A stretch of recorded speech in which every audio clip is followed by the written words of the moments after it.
को प्रधानमंत्री पद संभाले 30 मई को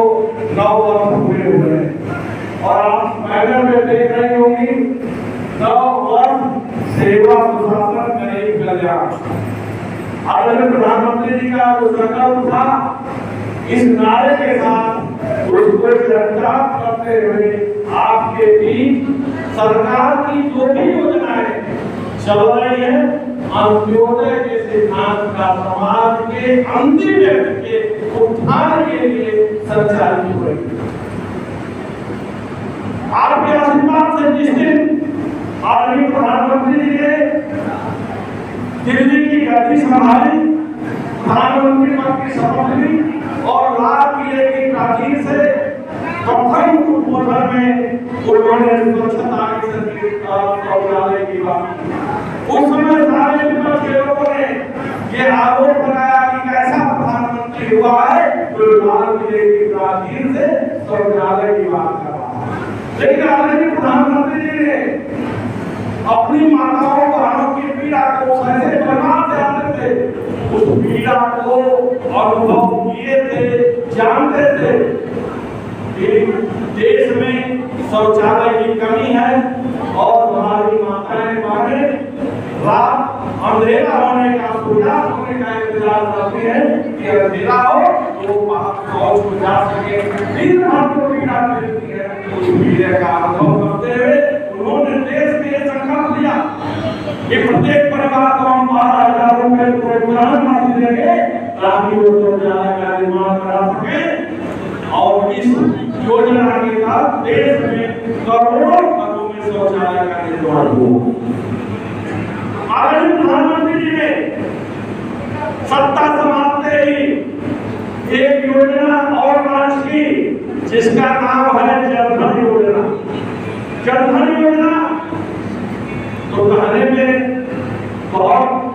लगता होगा कि बैंक में खाता खोलना कौन नहीं बात खाता खोला होगा, लेकिन ध्यान दीजिए कि ऐसे सम्मान और प्रतिष्ठित लोगों के ही बैंक में खाते थे। आम जनमानस जो गरीबी रेखा से नीचे जीवन यापन करता है उनका बैंक में कोई खाता नहीं था। लेकिन प्रधानमंत्री जी ने जीरो बैलेंस बिना पैसा लिए सबका बैंक में खाता खुलवाया। ये सामान्य खाता नहीं था। आप अगर ध्यान देंगे तो खाता खुलते ही खाता धारक को कई लाभ मिलने प्राप्त होते। एक तो जिस दिन खाता धारक का खाता बैंक में खुला जाने उसको लाखों रुपए का जीवन बीमा का लाभ प्राप्त हो गया। आपके खाते का संचालन अगर ठीक ढंग से 6 महीने तक उसमें 25-50-100 रुपए ज्यादा है या नहीं आ रहा है तो आपका खाता 6 महीने बाद 10,000 रुपए की क्रेडिट लिमिट उस खाते की हो जाएगी। उन्होंने कहा कि इस देश के गरीब के लिए कोई योजना बनाना चाहते हैं तो अधिकारियों ने पूछा कि वो कौन सी योजना आपके मन में आई है।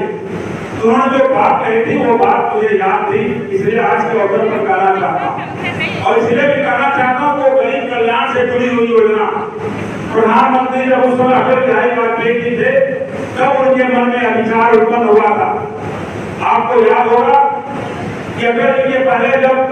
कांग्रेस की सरकार थी या अन्य दलों की सरकार थी तो भूख के बारे में इस देश में लोग कम तोड़ देते थे, भूखमरी के शिकार हो जाते थे। लेकिन अटल जी ने जब देखा कि इस देश में भूखमरी के भी शिकार हो रहे हैं, भूख के मारे कम तोड़ रहे हैं तो उन्होंने कहा अधिकारियों को बुला करके इस देश में हम चाहते हैं कोई ऐसी योजना बने कि जो योजना गरीब के कल्याण के लिए हो, गरीब के लिए हो और गरीब भूख के मारे कम ना तोड़े। इस प्रकार की कोई योजना उनके लिए समर्पित करना चाहता हूँ। तो अधिकारियों ने कहा कि कौन सी योजना हो सकती है तो उन्होंने कहा कि जो भी कार्ड दिए जाते हैं उसमें एक कार्ड हम जोड़ना चाहते हैं जो गरीब के लिए समर्पित हो,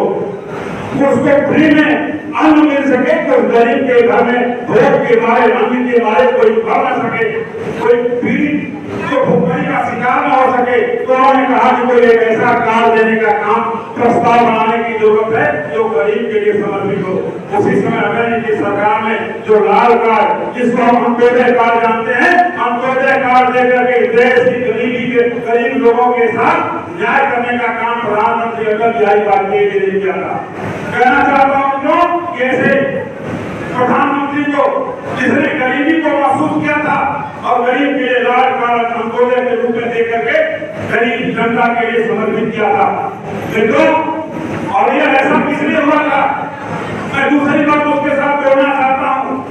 ये जो सरकार चल रही है, सेवा सुशासन और गरीब की बात करने वाली सरकार, और ये कहां से गरीब के विचार प्रधानमंत्री और मुख्यमंत्री उनके विचारों में आता है। तो एक ही मनीषी है जिनका चित्र लगा हुआ है, पंडित दीनदयाल उपाध्याय जी। जब विश्व में कभी साम्यवाद और पूंजीवाद का प्रभाव पड़ा था, तो यही मनीषी देश को प्राप्त हुआ, तो भारतीय जनता पार्टी के कार्यकर्ता के नाते, सिपाही के नाते काम किया। उस समय इस मनीषी ने जो विचार किया था कि हम एकात्म मानववाद के आधार पर और अंत्योदय के आधार पर इस देश की भलाई करने का काम करेंगे, इस देश को आगे ले जाने का काम अंत्योदय के आधार पर करेंगे। और वही अंत्योदय का और अंत्योदय का अर्थ मित्रों आप समझ सकते हैं